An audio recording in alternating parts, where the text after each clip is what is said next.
ভাবা যায় বেজির মতো একটা প্রাণী পুরো জাপানকে নাড়িয়ে দিয়েছিল, অসংখ্য মানুষের ঘুম কেড়ে নিয়েছিল। অথচ এই বেজির দলকে মানুষ নিজের মুক্তির জন্যই নিয়ে গিয়েছিল আমাদের দেশ থেকে। কিন্তু 25 বছরের মধ্যে এই বেজিগুলো জাপানের মানুষের সঙ্গে যা করে তা তারা কখনোই ভুলতে পারবে না।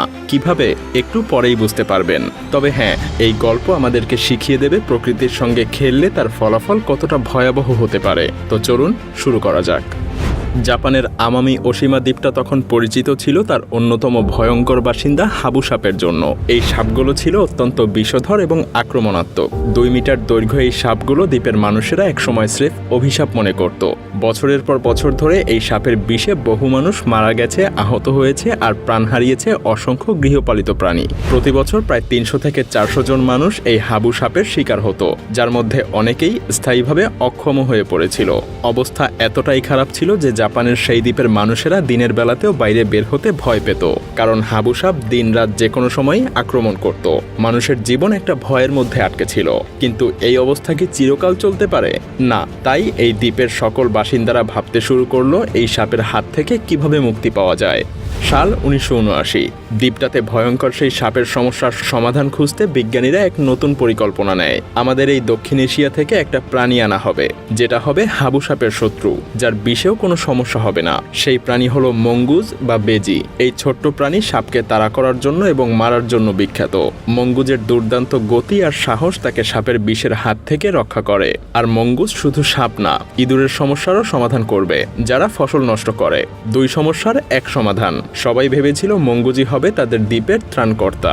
আর তাই প্রথমে স্থানীয় কর্তৃপক্ষ 30টা মঙ্গুজ আমাদের উপমহাদেশ থেকে নিয়ে গিয়ে ছেড়ে দেয় আমামি ওশিমা দ্বীপে। আশা ছিল তারা সাপ ধরবে আর দ্বীপ রক্ষা করবে। কিন্তু সমস্যার তো সমাধান হলোই না, উল্টো বিপর্যয় নেমে এলো। কারণ প্রকৃতি তার নিজের নিয়মে চলে। মঙ্গুজ আর হাবু সাপ কখনোই একে অপরের মুখোমুখি হলো না, কারণ দিনের বেলায় একসঙ্গে তাদের কখনো দেখাই হতো না।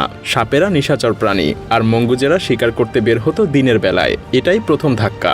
যে কাজের জন্য মঙ্গুজ আনা হয়েছিল তারা সেই শত্রুর মুখোমুখি হলো না। কিন্তু অপ্রত্যাশিতভাবে মঙ্গুজের শত্রু তখন অন্যান্য সাধারণ উপকারী প্রাণীরা হতে শুরু করলো। তারা দ্বীপের ছোট প্রাণীদের দিকে চোখ দিল। সাপ আর ইঁদুর তো ধরা হলোই না, বরং তারা দ্বীপের বিরল সব প্রজাতির ছোট প্রাণীদেরকেও শিকার করতে শুরু করলো। এভাবে প্রতিনিয়ত সেই দ্বীপের জীববৈচিত্র্যে ধস নামতে থাকে। সবচেয়ে বেশি ক্ষতিগ্রস্ত হলো আমামি দ্বীপের খরগোশ। তারা সেই মঙ্গুজের এতটাই আক্রমণের শিকার হয়েছিল যে বর্তমানে তাদের আর সেই দ্বীপে কোনো অস্তিত্বই নেই। আরো ভয়াবহ ব্যাপার হলো মারাত্মকভাবে দ্বীপের পাখিরাও মঙ্গুজের হামলার শিকার হতে থাকে। অথচ মঙ্গুজেরা শুধুমাত্র সাপ মারবে, আশা এমনটাই ছিল।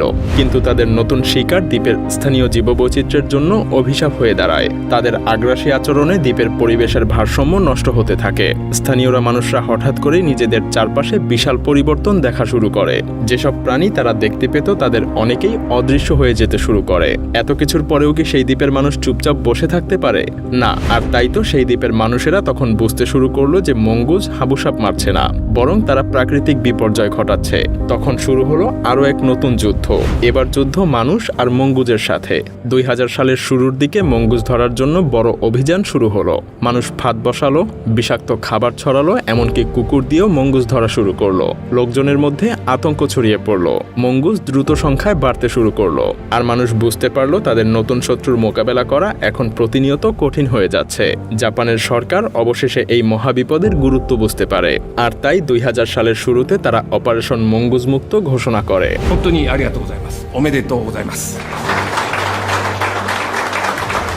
ভাবা যায় এই সাধারণ মঙ্গুজ বা বেজিকে মুক্ত করার জন্য সরাসরি গভর্নমেন্ট থেকে মিশন চালানোর জন্য আদেশ দেয়া হয়। মঙ্গুজ ধরার জন্য বিশেষ দলও গঠন করা হলো।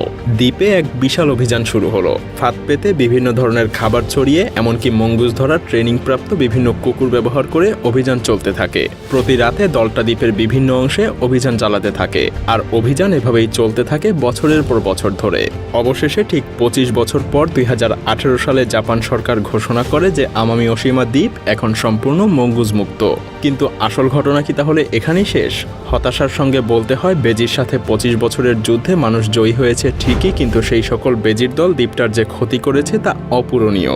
কারণ এখনও আমামি ওশিমার জীববৈচিত্র্য পুরোপুরিভাবে রিকভার করতে পারেনি। 15টা স্থানীয় প্রজাতির প্রাণী আজ বিলুপ্ত হয়ে পড়েছে। আসলে প্রকৃতির সাথে যখন যখন আমরা লড়তে যাই তার ফলাফল কতটা ভয়াবহ হতে পারে তা আমরা আবারও দেখতে পেলাম। আমাদের মনে রাখতে হবে যে প্রকৃতির ভারসাম্য রক্ষা করা আমাদের দায়িত্ব, আর এটাকে নষ্ট করা মানে হলো ভবিষ্যতে আমাদের নিজেদের বিপদ নিজেরাই ডেকে আনা। পরিশেষে একটা কথাই বলবো যে আমাদের মনে রাখতে হবে প্রকৃতির শক্তি সবসময় মানুষের চাইতে বড়, আর আমরা কখনোই প্রকৃতির সঙ্গে লড়াই করে পেরে উঠব না।